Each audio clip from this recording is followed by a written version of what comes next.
Olá, caros alunos, vamos iniciar mais um encontro com a filosofia. Então, desde o início nós estamos falando sobre esse capítulo que falamos sobre os filósofos pluralistas, aqueles filósofos que começaram a acreditar que seria provável mais de um elemento primordial para encontrar a solução do desenvolvimento da natureza.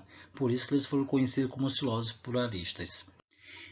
A partir daí, a gente vai entender um pouco mais sobre essa busca da investigação desses filósofos, como Leucipo e Demócrito, Anaxagora, Epédagos, são os principais representantes dessa escola, né, pluralistas. Tudo é mistura, tudo é muito e vários. Estamos falando desses grandes filósofos pluralistas. A partir daí, a escola pluralistas, começamos com esse grande filósofo Anaxagoras, 487 a.C. Ele disse o seguinte: a quantidade infinita de elementos. Essa quantidade infinita de elementos era medida em termos, como ele diz, né, na própria frase dele bem, em tudo há um pouco de tudo. E o movimento teria sido originário de um nós, que seria o espírito ou a inteligência que ia guiar realmente o desenvolvimento desse tudo. O nós não é sempre uma mistura das coisas, mas sim um dirigente que ia guiar que esses elementos poderiam realmente suprir a necessidade de conseguir entender, né, o desenvolvimento das coisas na natureza, de acordo com o filósofo Anaxagora. A partir daí, ele também vai mais além. Ele diz o seguinte: tudo está em tudo. Para Anaxagoras, o Ashen, que é a principal, né, vertente do excesso, né, ou seja, do centro da natureza, seria uma espécie para ele de mistura primordial, que era formada por pequenas partículas. E esse filósofo também chamou essas partículas de sementes. Por que semente? Porque tudo seria composto de uma mistura, ou seja, uma proporção de elementos diferentes. Saindo de Anaxagora, então de Epédagos. Epédagos dizia o seguinte: para ele, o que era realmente o Epédagos? O Epédagos foi um filósofo, professor, né, legislador, médico, dramaturgo, que a partir daí poeta, também viveu na Grécia Antiga, e ele também teve como filósofo pré-socrático, né, conduziu e defendeu a democracia. Os elementos principais de Epédagos seriam realmente os quatro elementos: ar, água, fogo e terra. A partir daí, ele começou a basear nesses quatro elementos a profundidade da sua pesquisa e investigação, que traria à tona alguns objetivos que podiam dar resposta à natureza. Dentro desse sentido, existia realmente um entendimento aonde ele poderia realmente conseguir entender ao nascer e ao morrer dessa proporção, seria um sentido, e esse sentido estaria nesses quatro elementos, que seria uma conjunção, ou seja, uma junção desses quatro elementos poderia dar uma resposta sobre tais realmente eventualidades sobre a composição na natureza. Ele buscava também essa composição de maneira mais realmente fiável. A investigação para ele era a principal. A partir do momento que ele concentrava esses elementos, e a partir desse momento que ele conseguia entender como esses elementos podiam ser realmente desenvolvidos na própria natureza. Dentro desses tais elementos, como ele primeiro cita, como ar, água, fogo e terra, a junção dele era primordial para que o ser humano pudesse realmente sobreviver realmente na natureza. Não só o ser humano, mas também outras espécies de seres vivos. E a partir daí ele começou a investigar esses elementos. Por isso que ele colocou que o elemento primordial para ele seria os quatro elementos, que é uma junção, que seria realmente a forma de vida de entender a natureza. Depois dele, entramos no Demócrito e Leucipo, né?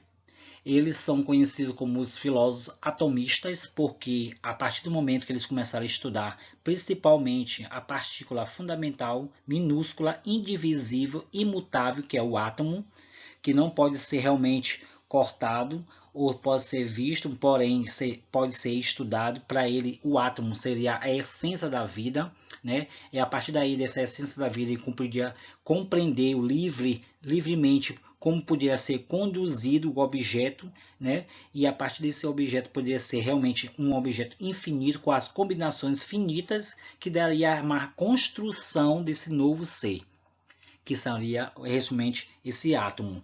o homem é um microscópio, realmente, o micro-organismo do universo. De acordo com Leucipo e Demócrito, ele buscava entender a identificação dessas unidades, que ela seria fundamental para a matéria, e o átomo era a formação da matéria. Então, ele podia formar a vida e também podia também acabar a vida. No momento que ele se desenvolvia, ele tinha seu tempo de vida. De acordo com os filósofos, ele nasce, se desenvolve e morre. Né? A partir daí, ele começou esses atomistas, como o Demócrito de Leucipo, conhecido, né, também, né, por conta que o elemento primordial dele é o átomo, ele buscaria esses elementos para entender, né, o desenvolvimento realmente dessa esfera, que seria realmente a essência da vida, e também como esse átomo também poderia deixar ou de existir essa própria vida. O Demócrito também, esse filósofo, ele buscava entender e compreender, né, essa filosofia. Também um filósofo naturalista. Demócrito começou a buscar entendimento após ele investigar, mas o Leucipo, que era o seu discípulo, né, investigar essa conformidade científica, como ele começou entender essa composição. Por isso que eles são conhecidos como uma posição atomistas, porque o átomo, para eles, seria a questão como podia surgir realmente a vida.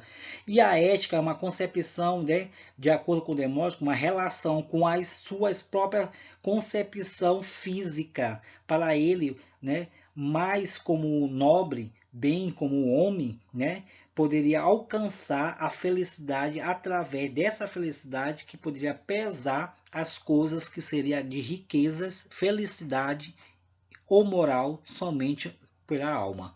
E a alma para ele seria o átomo que daria realmente essa vida. De acordo com a sua filosofia, Demócrito e Leucipo defendia, né, a questão da geometria, ou seja, uma doutrina que ele acreditava que a matéria, né, seria realmente o elemento primordial que daria a vida ao ser humano, ao ser vivo. Né? Não só o ser humano, mas o ser vivo. E buscava compreender cada vez mais, né, essa matéria, que seria o átomo. Por isso que eles são conhecidos como os atomistas. Então, vimos aí, né, as escolas, de acordo com as escolas pré-socráticas, a escola pluralista, né, como Anaxagora, Demócrito, Leucipo e Empédocles, né, a Anaxagoras, Homenéres, que são os quatro elementos mais opostos, né? Demócrito, o átomo, como o Leucipo, né? Não divisível, porém são a esfera essencial para o desenvolvimento dos seres vivos. E Empédocles, ele acreditava que os quatro elementos é uma amizade de discórdia, ou seja, a amizade de discórdia seria aquela questão do ódio, do bem e do ódio, ou seja, o bem ou o mal. E a homeomérias, que seriam os quatro elementos, mais os opostos, se uniam. Que isso que a Anaxagora acreditava, né? Que seria a semente que trazia toda essa conjunção, né? Para que essa raiz pudesse aprofundar e a partir daí nascer vários frutos, né, bons para o desenvolvimento da natureza. E já Empédocles acreditava que os quatro elementos é uma junção da amizade e também da discórdia. Mesmo tempo que o homem poderia trazer o bem, esse homem também podia trazer também um mal realmente para a natureza.